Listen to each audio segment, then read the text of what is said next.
Pernah nggak ketika lagi konflik sama pasangan, tau-taunya jadi diem aja, nggak bisa ngomong, dan malah jadi nangis? Simak penjelasan di video ini sampai selesai ya. Buat semua yang sudah pernah ada dalam long term relationship atau bahkan sudah menikah, pasti udah tahu dong konflik itu adalah sebuah bagian dalam relasi.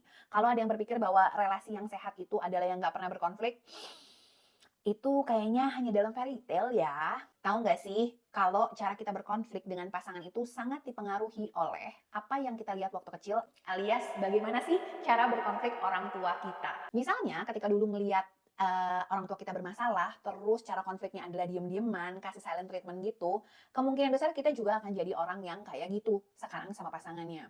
Sebaliknya, ketika ngelihat cara ayah atau ibu kita kalau ada masalah tuh bentuknya teriak-teriak, selalu histeris banget, atau bahkan sampai banting pintu, tanpa sadar, sekali lagi ulangin, tanpa sadar, kita akan memiliki kecenderungan yang seperti itu. Nggak 100% pasti, tapi ada kecenderungan ke arah sana. Kadang ketika sudah melewati badai emosi, mungkin kita baru nyadar, hah, tadi aku ngomong apa?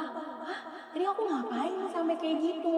Atau bahkan melakukan hal-hal yang tidak seharusnya kita lakukan. Tapi biasanya ketika konflik sudah memanas, pattern ini tuh berulang lagi, alias kalau udah ada konflik, kita akan kayak gitu lagi. Pattern konflik ini biasanya terjadi ketika kita mengalami emosi intens. Nah, dalam kondisi ini biasanya otak berpikir kita tuh tidak efektif, alias gak aktif gitu ya. Malah yang ada didominasi oleh otak emosi kita. Terus gimana dong? Nah, dalam Gottman Couples Therapy training yang aku jalani beberapa waktu lalu, Dr. Julie Gottman menyarankan untuk memberikan jeda minimal 20 menit hingga maksimal ya 24 jam ketika sudah lagi dalam konflik dan mengalami emosi intens alias emosinya tuh udah nggak karu-karuan. Lalu kamu dan pasangan bisa lanjut membahas isu itu atau konflik yang tadi kalian bahas tuh ketika keduanya udah merasa lebih tenang.